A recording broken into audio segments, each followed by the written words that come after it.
कृष्ण को हम प्रणाम करते हैं।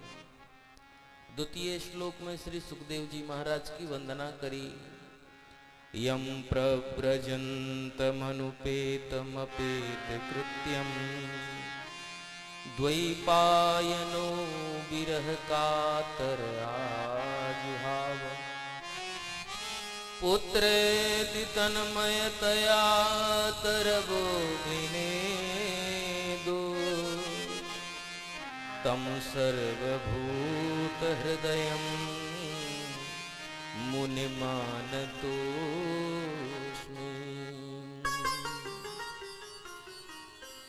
जिन सुखदेव जी महाराज का एक संस्कार भी नहीं हुआ, जन्मादि जो भी संस्कार होते जन्म के बाद के अपेत कृत्यम, जिनका एक भी कृत्य नहीं है, यज्ञोपवीत आदि अपेत कृत्य हैं, जो जिनका एक भी कृत्य नहीं हुआ है। और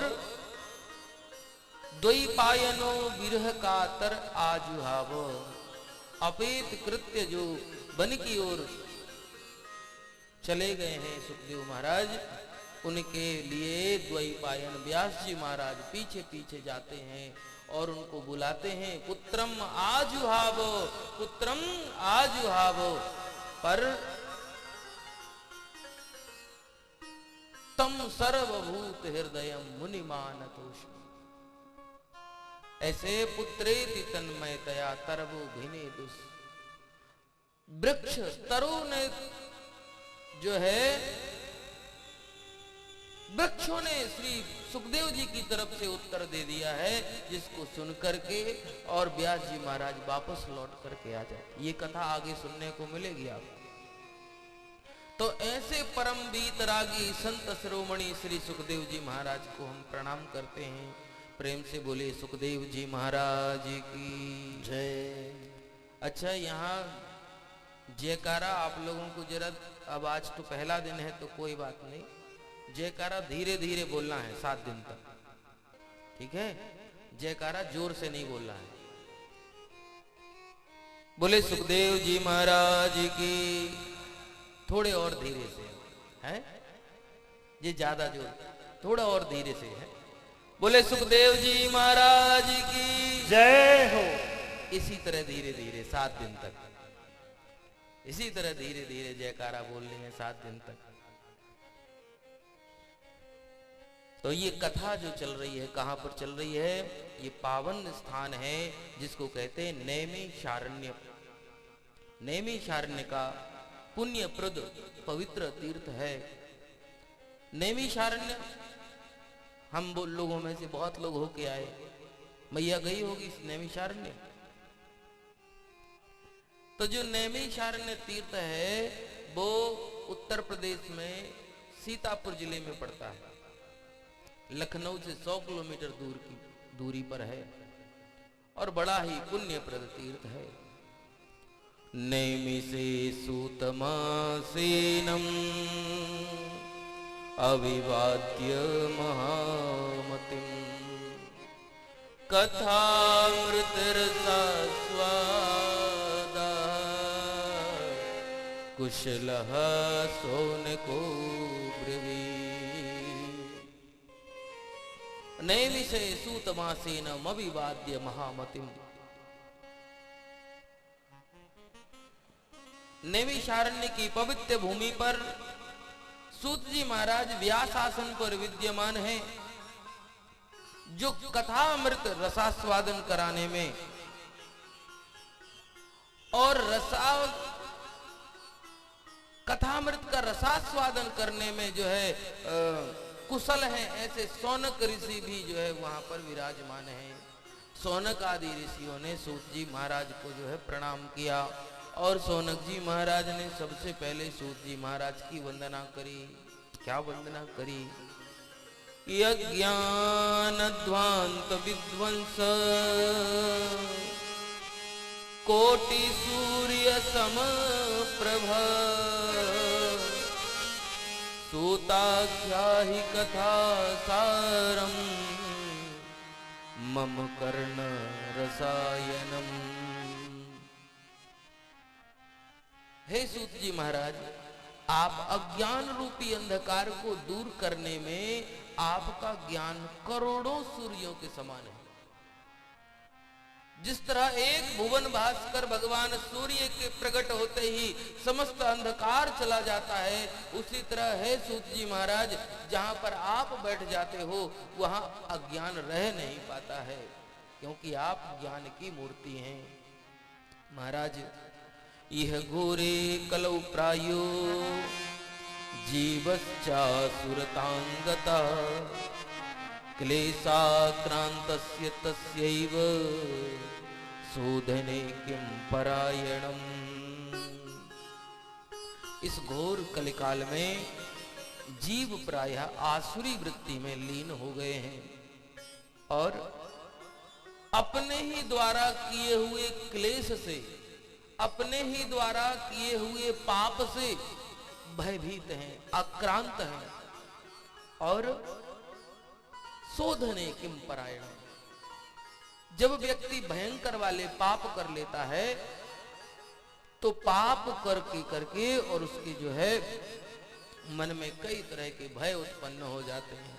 अपने ही द्वारा किए हुए क्लेश के करने से उसके मन में नाना प्रकार के भय उत्पन्न हो जाते हैं और उस भयभीत मनुष्य की उसके भय को मिटाने का आप कृपा करके कोई मार्ग बताइए।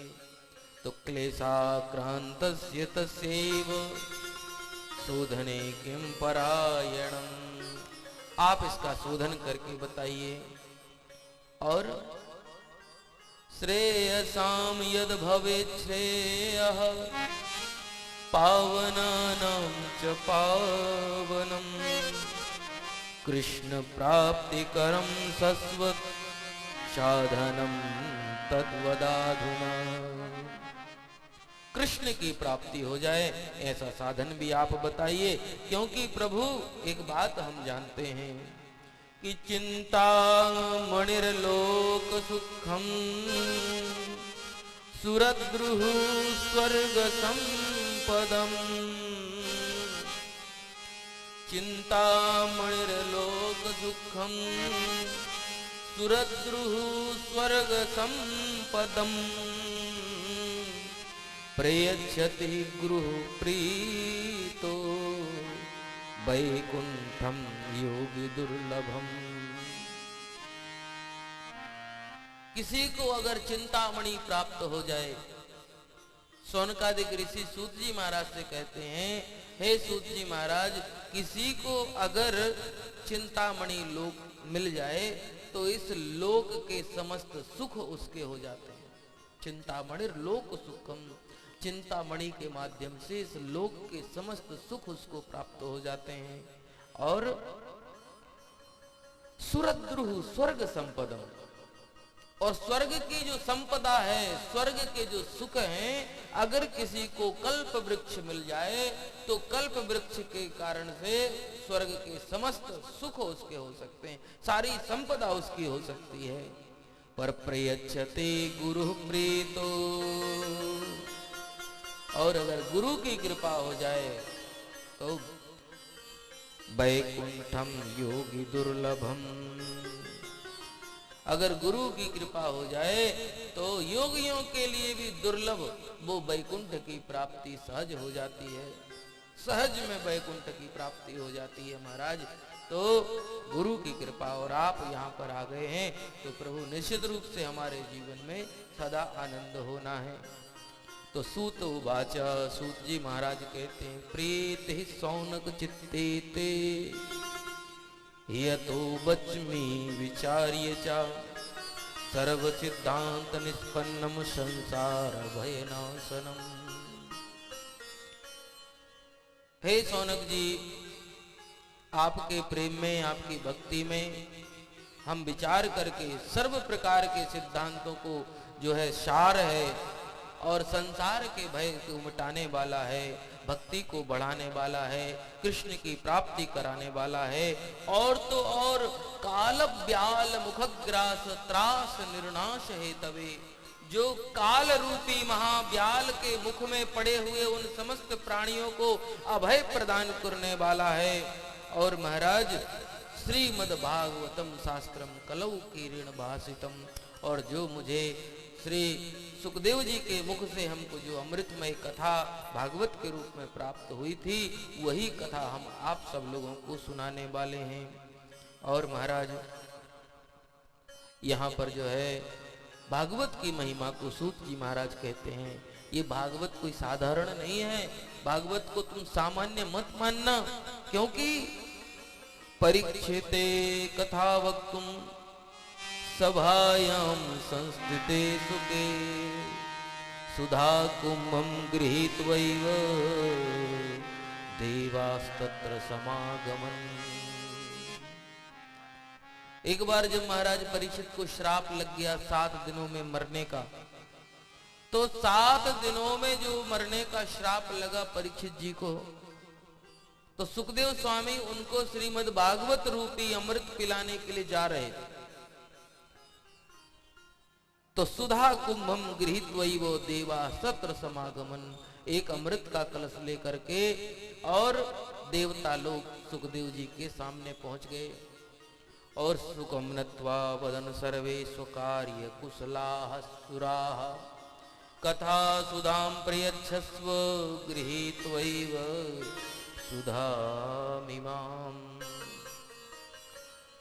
सामने कलश लेकर के कहा, सुखदेव जी आप ये जो कथा राजा परीक्षित को सुनाने जा रहे हो, वह कथा तो आप हमें सुना दीजिए।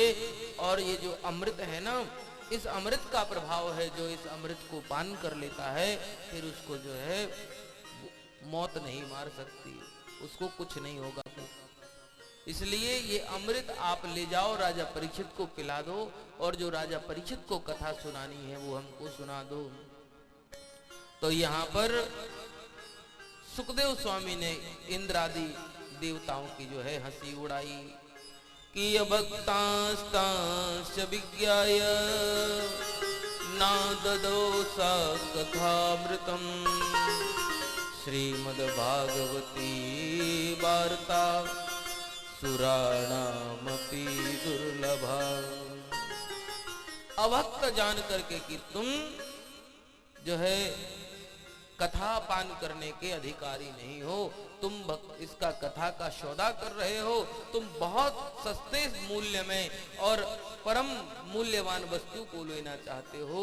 क्व काचा क्व मणिर्महान, तुम कांच के टुकड़ों के बदले में बहुमूल्य मणि चाहते हो, और तुम इस सांसारिक तुच्छ से अमृत के बदले में और दुर्लभ अमृतमय कथामृत को पान करना चाहते हैं।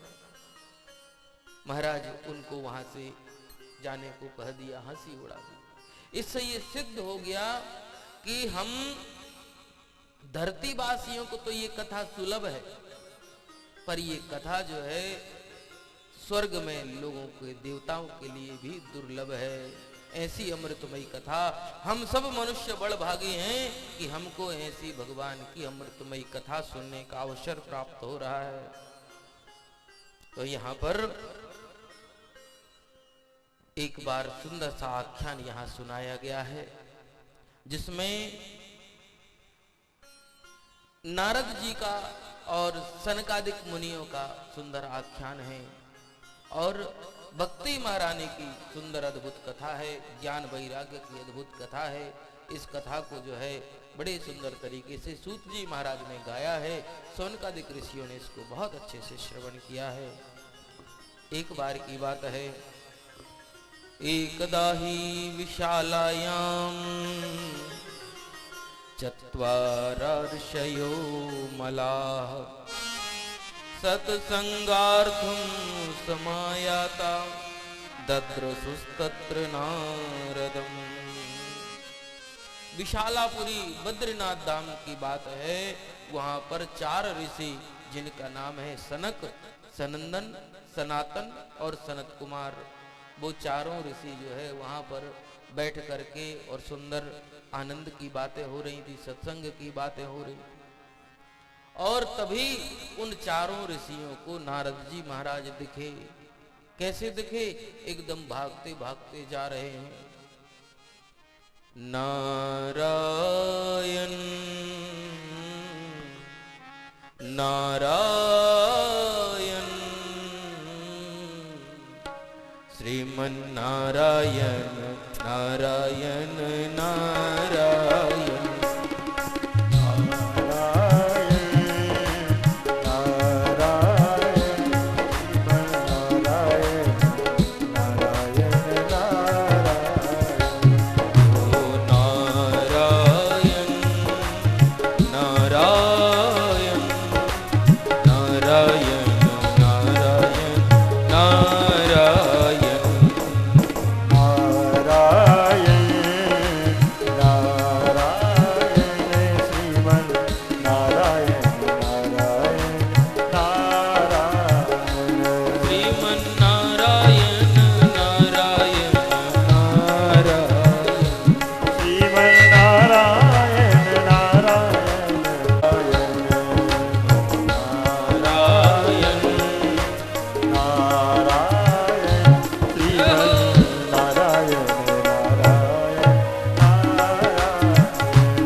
का नाम गाते हुए आज विशालापुरी, जिसको कहते हैं बद्रीनाथ धाम, वहां से जो है जा रहे हैं। और जब इनको जाते हुए देखा सनत कुमारों ने तो पूछ लिया रोक करके कि कथम ब्रह्मन्दीन मुखः कुतश्चिंता तुरो भवान् त्वरितं गम्यते कुत्र कुतश्चागमनं तव। कथम ब्रह्मन्दीन मुखा, हे ब्राह्मण कहां से आ रहे हो, कहां जा रहे हो, और आपको क्या चिंता हो गई? कुतस चिंता तुरो भवान, आपको भला कौन सी चिंता हो गई? और त्वरितम गम्यते कुत्र, इतनी जल्दी जल्दी भाग करके कहां जा रहे हो? और कुतश्चागमनम तब, और कहां से आपका आगमन हो रहा है, ये सारी बात हमको बताइए। तो यहां पर जो है सब चीज हमको बताइए। इदानीं शून्य चित्तोसि गतवित्तो यथा जनः तवेदं मुक्त संगस्य नोचितं वद कारणम्। एक संत जो होते ना, उनकी खुद की व्यक्तिगत कोई चिंता नहीं होती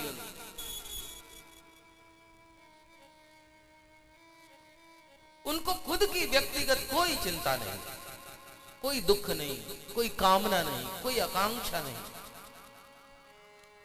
संत कभी दुखी नहीं होते, प्रत्येक परिस्थिति में उनके लिए सम है। परंतु नारद जी कौन है? संत भगवान है, परम संत है, साधु है, ये कभी दुखी नहीं होते। पर आज बहुत दुखी हैं। और सनत कुमारों ने तो इनसे कहा, नारद जी आप तो ऐसे दिख रहे हो जैसे किसी लोभी का सारा धन लुट गया हो। गत वित्तो यथा जनः इदानीं शून्य चित्तोसि, आप इतने इस तरह से जो है आपका मुखारविंद जो है बड़ा ही कुम्हला गया है, ऐसा लग रहा है जैसे किसी लोभी का पूरा धन लूट लिया गया। आप तो मुक्त संग हैं। आपको ये सब निश्चित रूप से, जब संत दुखी होता है तो जगत के ऊपर या दूसरे के दुख के कारण संत दुखी होता है। निज परिताप द्रवहि नवनीता और पर दुख द्रवहि संत सुपनीता। सुपुनीता, संत सुपुनीता। मक्खन को पिघलाने के लिए तो ताप की जरूरत होती है, पर संत का हृदय तो दूसरे के दुख से पिघल जाता है। और आपको दुखी आपका मुखारबिंद, ये आपके लिए शोभनीय नहीं है। आप बताइए क्या कारण है आपके दुखी होने का? नारद तो वो है, कहते हैं नारम ज्ञानम ददाति इति नारदः, जो प्रत्येक परिस्थिति में ज्ञान को देने वाला है वो नारद है। जहां संसार के प्रत्येक व्यक्ति थक जाएं जो काम कर करके, जो किसी से ना हो, वो काम नारद जी को दिया जाता है कि नारद जी अब आपको ये काम संभालना है, और नारद जी उस काम को संभाल देते हैं। ये नारद जी है। अच्छा, नारद का मतलब हमारे मन में नारद नाम आते ही आज टीवी और फिल्मों में देख देख करके नारद को जो है हमने एक परिहास का पात्र बना लिया कि नारद जी जो है वो लड़ाई झगड़ा कराने वाले बाबा जी हैं, इधर जाकर के उनकी भिड़ाना, उधर जाकर के उनकी भिड़ाना। पर नारद जी ऐसे नहीं है। नारद जी तो जो है लोक का काम साधते हैं वो इस संसार में। अच्छा, भगवान के जो 24 अवतार हैं उनमें से एक है नारद। कोई ऋषि नहीं, कोई ऐसे नहीं है, देव ऋषि केवल तो है, लेकिन भगवान के अवतार हैं वो। 24 अवतारों में से एक है नारद जी। तो भगवान के कितने अवतार हुए? 24 अवतार। उन 24 अवतारों में एक अवतार है नारद जी। तो नारद जी कोई साधारण बाबा जी नहीं है। तो जहां जो कोई काम न बना सके वो काम कौन बना देते हैं? नारद जी महाराज। और आज नारद जी महाराज बड़े दुखी हैं। और सनत कुमारों ने जब इनसे पूछा कि कहां से आ रहे हो, कहां जा रहे हो, क्यों दुखी लग रहे हो, तो नारद जी ने पूरी बात अपनी बताई। अहम तु पृथ्वी यातो ज्ञात्वा सर्वोत्तमामिति पुष्करम च प्रयागम च काशीं गोदावरी तथा। मैं अहम तु पृथ्वीम यातो ज्ञात्वा सर्वोत्तमामिति, मैं धरती पर गया था और धरती को सर्वोत्तम समझा, सर्वोत्तम समझ करके। और मैं बड़े बड़े नगरों में, महानगरों में नहीं घूमा। हरिक्षेत्रम कुरुक्षेत्रम श्रीरंगम सेतुबंधनम एवमादिषु तीर्थेषु भ्रममाण इतस्ततः। पुष्करम च प्रयागम च काशीम गोदावरी तथा। पुष्कर में गया, प्रयाग में गया, काशी में गया, गोदावरी के तट पर गया, हरि क्षेत्र में गया, कुरुक्षेत्र में गया, श्रीरंग, सेतु बंधन, रामेश्वरम भी गया, सब जगह घूमा। परंतु जहां जहां गए वहीं पर हमको कलिना धर्म मित्रेण, कलयुग का एक मित्र है जिसका नाम है अधर्म। कलयुग का एक मित्र है जिसका नाम है क्या? अधर्म। और अधर्म के साथ मिलकर के इस कलयुग ने संसार में बहुत ही अधिक जो है धर्म को बाधा पहुंचाई है। सत्यम नास्ति तपः शौचम दया दानम न विद्यते उदरम भरिणो जीवा बराकाः कूटभाषिणा। मैंने देखा कि लोग सत्य नहीं बोलते, तप नहीं करते, पवित्रता और अपवित्रता का जिनको ज्ञान नहीं है, दया जिनके भाव में नहीं है, दया जिनके मन में नहीं है, और दानम न विद्यते, दान करने की परंपरा तो समझ लो नष्ट सी ही हो गई। दया दानम न विद्यते उदरम भरिणो जीवा बराका कूटभाषिणा। बस लोगों का पेट भर जाए, उदरम भरिणो जीवा, वही सबसे बड़ा धर्म है, वही सबसे बड़ा कर्म है, और वही सबसे बड़ा ज्ञान है। उदरम भरणो जीवा बराका कूटभाषिणा। सब चीज छोटी हो गई। मंदः सुमंद मतयो मंद भाग्या ह्युपद्रुता पाखंड निरताः शंतो विरक्ताः शापरिग्रह। तरुणी प्रभुतागे है श्याल को बुद्धिदायका कन्या विक्रियणो लोभा दंपति नाम च कलकनम। मैंने धरती पर देखा कि तरुणी प्रभुतागे, घर में बूढ़े बुजुर्ग लोग जो बैठे रहे उनका मान नहीं, उनका सम्मान नहीं, और नए नए जो लोग हैं वो अपनी अपनी बात चलाते हैं। तो एक बात निवेदन करूं, आप में भले ही बल कितना भी हो, आप में भले ही ज्ञान कितना हो, अगर बुजुर्गों का अनुभव आपने अपने जीवन में नहीं जोड़ा तो आप आगे नहीं बढ़ पाओगे। बुजुर्गों का अनुभव बहुत आवश्यक है। बोले तरुणी प्रभुतागे है श्याल को बुद्धिदायका। मैंने घरों में तरुणियों की चलती देखी और कहते श्याल को बुद्धिदायक कहा, सालों की सलाह लेते हुए देखा। भाई से बैर मानते हैं और ससुराल साले साहब को फोन लगा के पूछते हैं भाई साहब क्या करना चाहिए, साले जी से सलाह मांगते।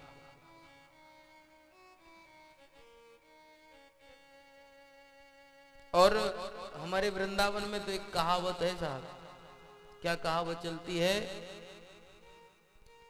दीवार बिगाड़े आरो, दीवार बिगाड़े आरो और घरे बिगाड़े सारो। उनका आना जाना तो ठीक है, परंतु घर की किसी भी गतिविधि में दखल देना उचित नहीं है।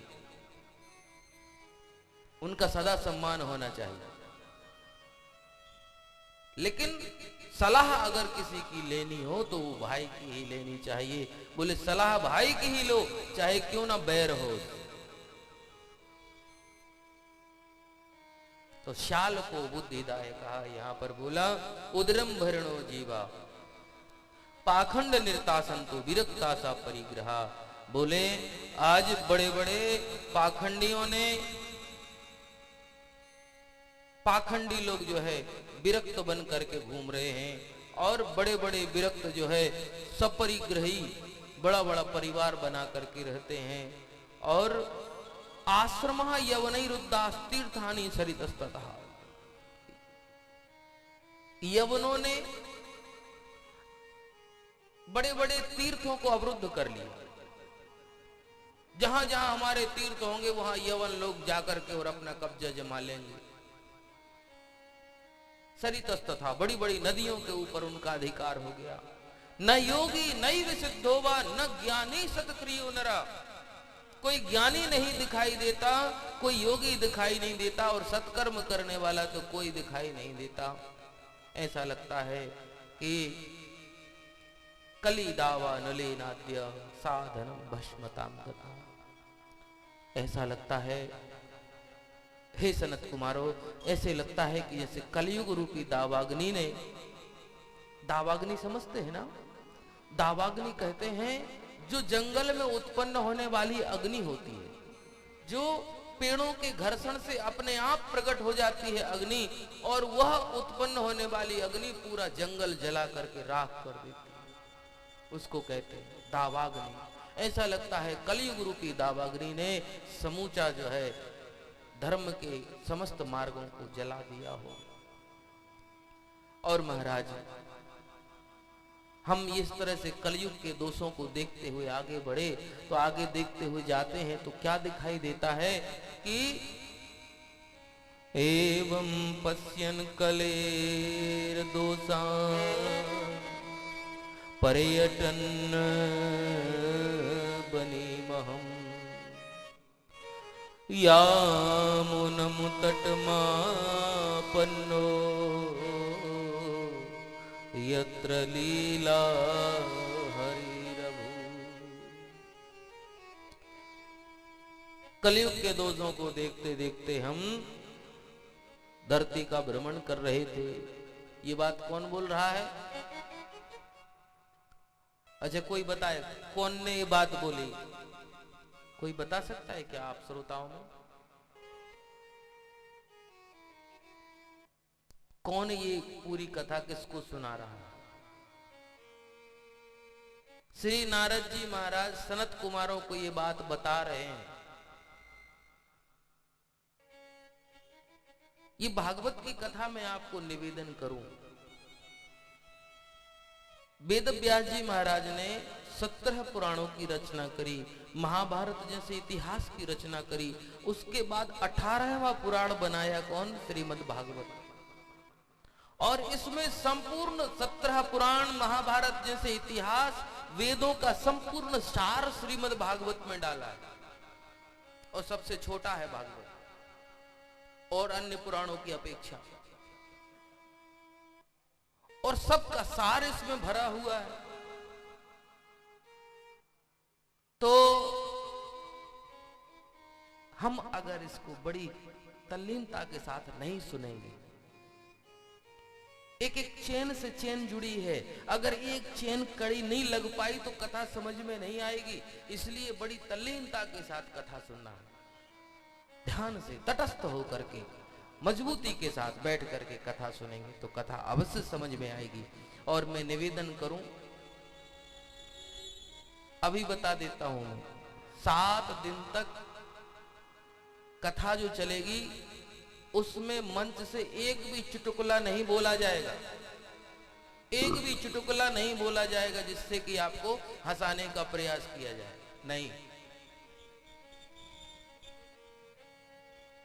चुटकुलों के लिए अपेक्षा मत करना, उसके द्वारा हम हंसा करके और लोगों को ये परमहंसों की संहिता है, ये भागवत। इसमें परमहंस विचरण किया करते हैं। भागवत विद्यावताम भागवते परीक्षा, इसमें महानतम संतों की ये भाषा है, ये भागवत। तो बड़े ध्यान से तटस्थ हो करके और ये कथा सुनेंगे तो हमें निश्चित रूप से आनंद प्रदान करेगी। ये भागवत की अमृतमयी कथा है। नारद जी ने सनत कुमारों को बताया कि मैं धरती पर नाना प्रकार के तीर्थों में घूमता हुआ गया और घूमते घूमते मैं यमुना जी के पावन तट पर पहुंच गया। और यमुना जी के पावन तट पर क्या देखा कि एक स्त्री वहां पर बैठी है, बड़ी सुंदर स्त्री है, युवती है, यमुना जी के किनारे पर बैठी है। वो स्त्री ऐसी पालथी लगा करके बैठी है, उसकी गोद में दो बूढ़े आदमी सिर रख करके लेटे हुए हैं। और वह स्त्री जो है ना, बड़ी सुंदर स्त्री है, लेकिन उसकी दोनों आंखों से आंसू धार बह रही है। और उस स्त्री की सेवा के लिए वहां सैकड़ों स्त्रियां खड़ी हैं। कोई स्त्री उसको ऐसे हवा झल रही होती पंखा से, कोई चवर होता है ना, वो सब सफेद सफेद गुच्छा सब बालों का, वो चमर डुला रही होती है।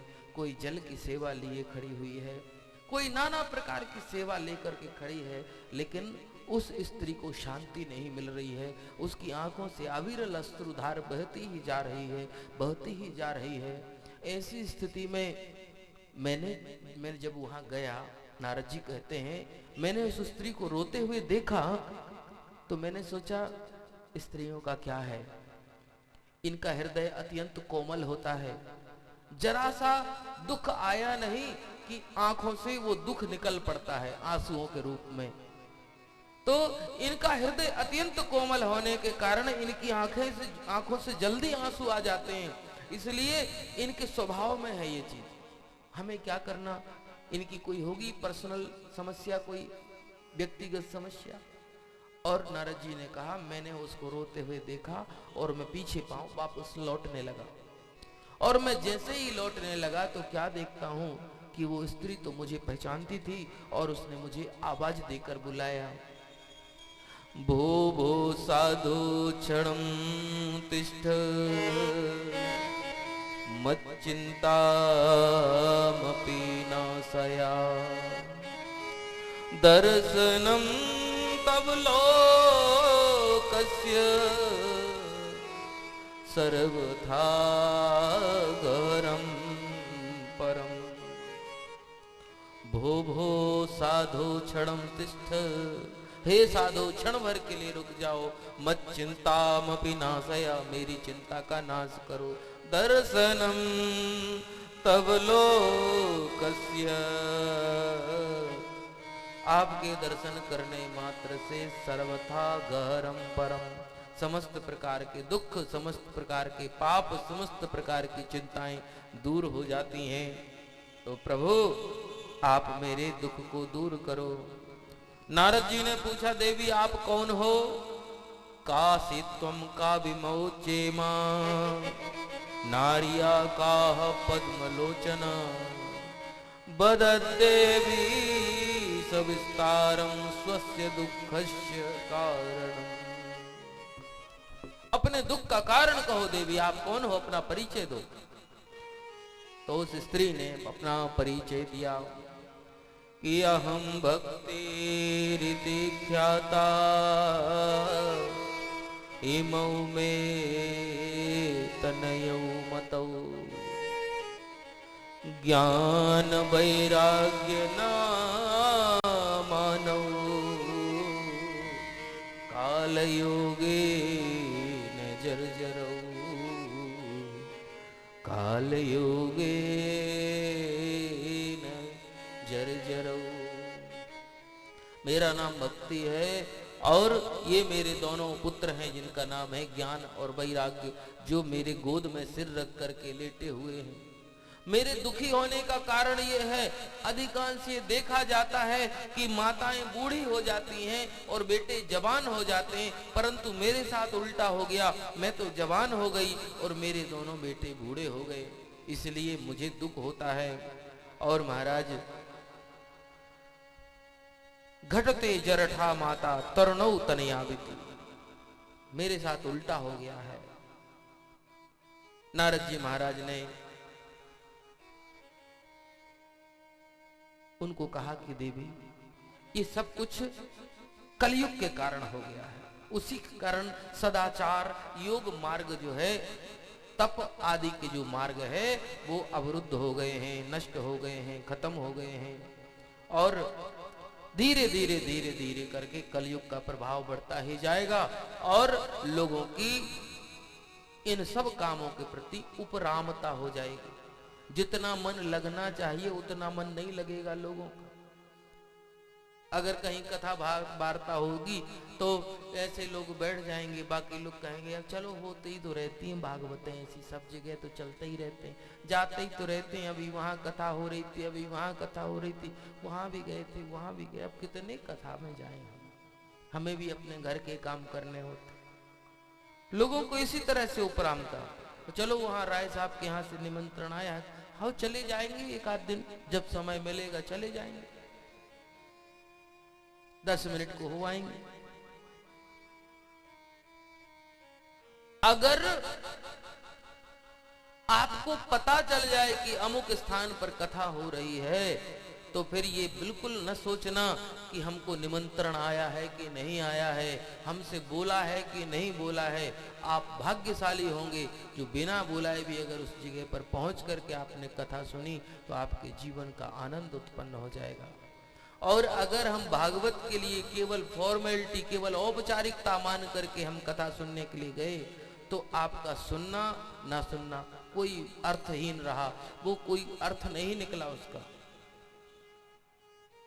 हम आयोजक परिवार के बुलाने पर अगर जाएं तो हमने उनके ऊपर उपकार नहीं किया, बल्कि उनका उपकार मानना चाहिए हमारे ऊपर कि उन्होंने हमें भागवत कथा सुनने का अवसर प्रदान किया। ऐसा मान करके हमको कथा सुननी चाहिए। नारद जी महाराज ने उनको बड़े सुंदर तरीके से कहा, भक्ति महारानी आप चिंता ना करें, अपना परिचय दें। तो उन्होंने कहा कि मैं जब वृंदावन में आई तो वृंदावनस संयोगात पुनस्त्वम तरुणी नव धन्यम वृंदावनम तेन भक्तिर नृत्यति यत्र चा। धन्य है वो वृंदावन की महिमा जहां पर भक्ति आज भी नाचती है।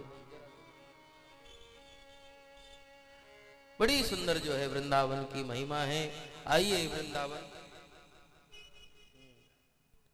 बड़ा सुंदर जो है अद्भुत आनंद है, वृंदावन की महिमा है। और आइए हम सब लोग भी वृंदावन 5 मिनट के लिए चलते हैं और दर्शन करके लौटते हैं। बोले भागवत भगवान की, बोले वृंदावन धाम की जय हो।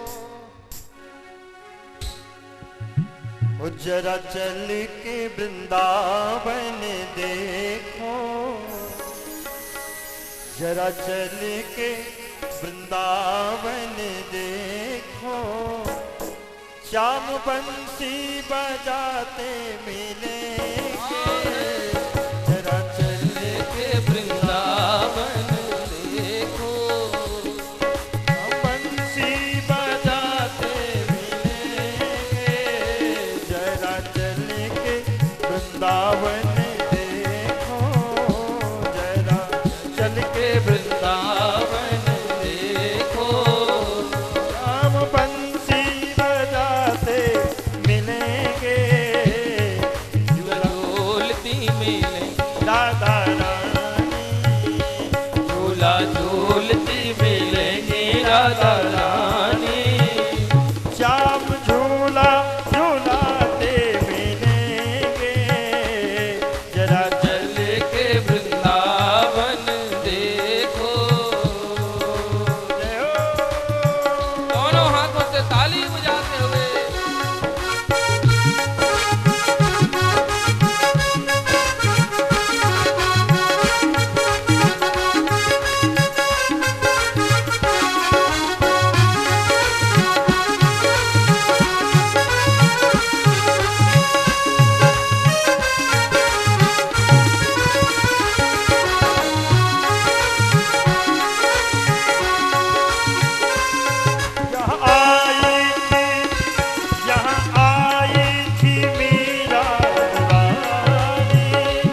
चल के वृंदावन देखो, धाम धूम बजाते मिलेंगे, जरा चल के वृंदावन देखो।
बोले वृंदावन धाम की। तो धन्यम वृंदावनम तेन भक्तिर्नृत्यति यत्र च। भक्ति महारानी ने कहा कि एक बार मेरे बेटे ठीक हो जाएं। इमौ तु सायतावत्र सुतौ मे क्लस्यताश्रमात् इदम स्थानम परित्यक्त्वा विदेशम गम्यते मया। ये भूमि छोड़ करके मैं विदेश चली जाऊंगी। नारद जी ने ये जब बात भक्ति महारानी ने जब नारद जी से ये बात बोली कि इदम स्थानम परित्यक्त्वा, यह स्थान त्याग करके मैं विदेश चली जाऊंगी, तो नारद जी महाराज को बड़ा दुख लगा। और दुख इस बात का लगा कि हमारे भारतवर्ष में केवल एक ही तो चीज है जो अत्यंत मूल्यवान है, और वो है भक्ति। अगर भक्ति ही विदेश चली गई, अगर भक्ति ने ही भारत छोड़ दिया, तो फिर भारत के पास कुछ नहीं बचेगा। तो नारद जी ने नाना प्रकार के उपाय किए हैं। और उन्होंने जब ये बात बोली तो भक्ति महारानी ने एक बात और कही कि राजा परीक्षित के समय में ही ये कलयुग धरती पर आ गया था। और कलयुग जो है ना, कलयुग को राजा परीक्षित मार देना चाहते थे, पर कलयुग उनकी शरण में आ गया और परीक्षित ने कलयुग को छोड़ दिया। कहते हैं अगर उसी समय परीक्षित कलयुग को मार देते तो आज धर्म की ये गति नहीं होती। नारद जी ने भक्ति महारानी को बताया, देवी मानते हैं कि कलयुग में बड़े ही जो है बुराइयां हैं, परंतु कलयुग में कुछ अच्छाइयां भी हैं। और वहां कलयुग की अच्छाई को बताते हुए कहा कि यत् फलम नास्ति तपसा न योगे न समाधिना तत्फलम लभते सम्यक कलौ के सब कीर्तना। यत् फलम नास्ति तपसा न योगे न समाधिना, जो फल अन्य युगों में, सतयुग, त्रेता और द्वापर में, अन्य युगों में कौन सा, जो तप में जो फल नहीं मिलता था, यत् फलम नास्ति तपसा, जो फल योग में नहीं मिलता था, जो फल समाधि लगाने में नहीं मिलता था, वह सब फल कलयुग में केवल भगवान नाम कीर्तन में प्राप्त हो जाता है। तो कलयुग में कलौ के सब कीर्तनात्, कलयुग में भगवान के कीर्तन करने का बहुत बड़ा जो है फल है। तो यहाँ पर जो है कीर्तन का महत्व देकर नारद जी महाराज ने बताया और सुंदर उनके भक्ति महारानी के पुत्रों को जो है शांति प्रदान करने का प्रयास किया। भक्ति महारानी नारद जी को प्रणाम करती हैं। हे नारद जी, हम आपको नमन करते हैं। जयति जगद मायाम यस्य कायाधवस्ते वचन रचन मेकम केवलम चाकुल्य ध्रुव पदमपि यातो यत् कृपातो ध्रुवोयम सकल कुशल पात्रम ब्रह्मपुत्रम नतास्मि। महाराज, आपकी विश्व मोहनी माया को साधारण ही पार करने वाले कौन कायाधवस्ते, उन ध्रुव जी ने आपकी माया को पार करके आपका जो है भक्त कहलाने का गौरव प्राप्त किया। ध्रुव पदमपि यातो यत् कृपातो ध्रुवोयम, ध्रुव जी ने आपके कृपा से और ध्रुव पद को प्राप्त किया। प्रहलाद जी जैसे जो है दैत्य कुल में उत्पन्न हुए बालकों ने आपके ही कारण भगवान की अचल भक्ति को प्राप्त किया। अच्छा, प्रहलाद जी को भी नारद की ही शिक्षा मिली, तब भगवान की कृपा हुई। ध्रुव जी को भी नारद जी की ही कृपा हुई, तब भगवान की उनके ऊपर कृपा हुई। तो नारद जी, ये नारद जी के प्रणाम करने का मंत्र है, नारद जी को प्रणाम करने का मंत्र है, जो भक्ति महारानी ने नारद जी को प्रणाम करते हुए कहा अच्छा एक बात बताऊं, इस संसार में जितनी भी कथाएं आई हैं, जितनी भी कथाएं हमने सुनी हैं अष्टादश पुराणों में, ऐसी एक भी कथा नहीं आती कि जिसमें किसी को नारद जी मिले हों और भगवान ना मिले हो। एक भी कथा ऐसी नहीं है, क्योंकि जिस जिसके जीवन में नारद जी आए हैं उसके जीवन में भगवान जरूर आए हैं, चाहे वह मनुष्य हो, चाहे वह राक्षस हो, चाहे वह देवता हो, चाहे कोई भी हो। नारद जी का जिसको दर्शन हुआ उसको नारायण का दर्शन होना निश्चित है, चाहे वो किसी अवस्था में हो।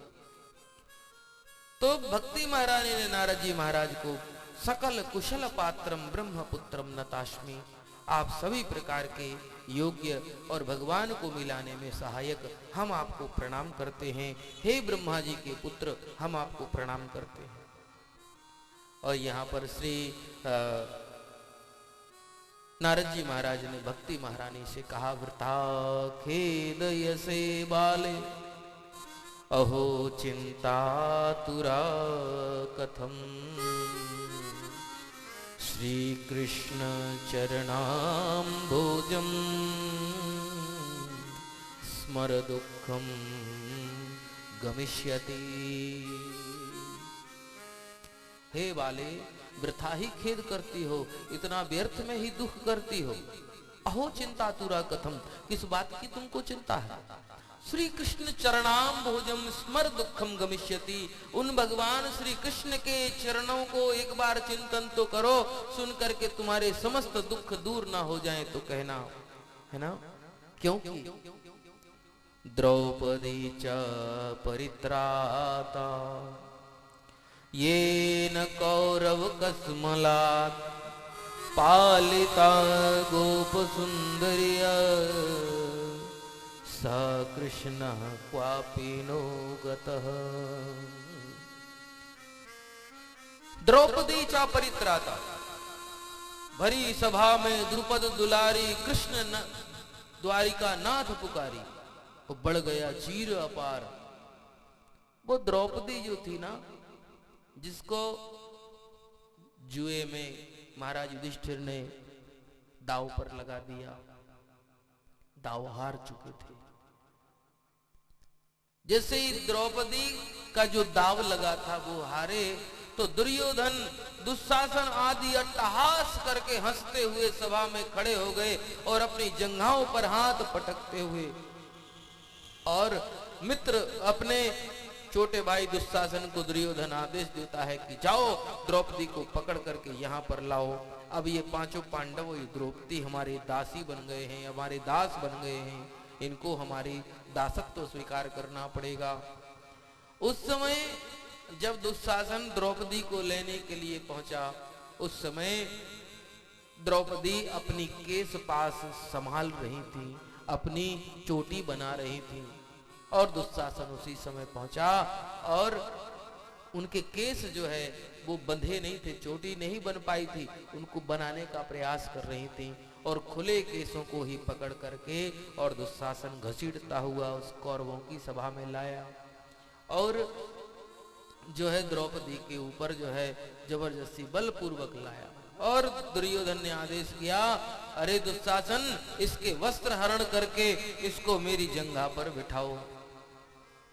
और क्या था, द्रौपदी ने जब ये सुना तो उसने सोचा इसने तो बोल दिया है, शायद अभी इस सभा में जो बैठे हुए जो बुजुर्ग लोग हैं, पितामह भीष्म हैं, गुरु द्रोणाचार्य हैं, कृपाचार्य हैं, इतने महान, और राजा स्वयं धृतराष्ट्र हैं, उनको आंखों से दिखाई नहीं देता तो क्या अकल के भी अंधे हैं वो? उनको ये तो समझ में आता है कि कौरवों की कुल बधू आज उसके लिए अपमानित किया जा रहा है।